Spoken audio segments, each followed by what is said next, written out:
بسم اللہ الرحمن الرحیم۔ السلام علیکم محترم ناظرین۔ حضرت انس رضی اللہ تعالیٰ عنہ سے روایت ہے کہ اہل خیبر میں سے کسی یہودی کا ایک سیاہ فام غلام تھا جو اس کا ریوڑ چرایا کرتا تھا۔ جب اس نے دیکھا کہ اس کے مالک کے قبیلے والوں نے ہتھیار سجا لیے اور جنگ کے لیے تیار ہو گئے ہیں تو اس نے ان سے پوچھا کہ تمہارا کیا ارادہ ہے؟ انہوں نے اسے بتایا کہ ہم اس شخص سے لڑنا چاہتے ہیں جو خیال کرتا ہے کہ وہ نبی ہے۔ ان یہودیوں کی زبان سے اس حبشی غلام نے نبی کریم صلی اللہ علیہ وسلم کا ذکر سنا۔ اس نے اپنا ریوڑ لیا اور اسے چرانے کے لیے باہر لے گیا۔ مسلمانوں نے اس کو پکڑ لیا اور رسول کریم صلی اللہ علیہ وسلم کے پاس لے آئے۔ ابن عقبہ کہتے ہیں کہ وہ خود اپنی بھیڑوں کو لے کر حضور صلی اللہ علیہ وسلم کی خدمت میں حاضر ہو گیا۔ سرکار دو عالم صلی اللہ علیہ وسلم نے اس سے گفتگو فرمائی۔ اس آدمی نے پوچھا کہ آپ کیا کہتے ہیں اور کس بات کی دعوت دیتے ہیں؟ حضور صلی اللہ علیہ وسلم نے فرمایا، میں تمہیں اسلام قبول کرنے کی دعوت دیتا ہوں اور کہتا ہوں کہ تم یہ گواہی دو کہ اللہ تعالیٰ کے بغیر کوئی خدا نہیں اور میں اللہ کا رسول ہوں، اور یہ کہ تو اللہ کے سوا کسی اور کی عبادت نہ کرنا۔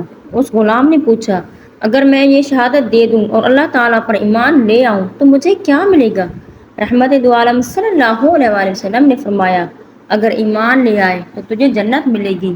وہ غلام مسلمان ہو گیا اور عرض کی، اے اللہ تعالیٰ کی پیارے رسول، میں ایسا شخص ہوں جس کی رنگت کالی ہے، جس کا چہرہ بدصورت ہے، جس سے بدبو اٹھ رہی ہے، میرے پاس کوئی مال بھی نہیں۔ اگر میں یہودیوں کے ساتھ جنگ کروں اور قتل کر دیا جاؤں تو کیا جنت میں داخل ہو جاؤں گا؟ حضور اقدس صلی اللہ علیہ وسلم نے فرمایا، بے شک۔ اس نے پھر عرض کی، اے اللہ تعالیٰ کے پیارے رسول، یہ بکریاں میرے پاس ان مالکوں کی امانت ہیں، میں ان کا کیا کروں؟ حضور اقدس صلی اللہ علیہ وسلم نے فرمایا کہ ان کو لشکر سے نکال کر لے جاؤ اور انہیں کنکریاں مار کر ان کے مالک کی طرف بھگا دو، اللہ تعالیٰ تیری امانت تیری طرف سے ادا فرمائے گا۔ اس نے ایسا ہی کیا۔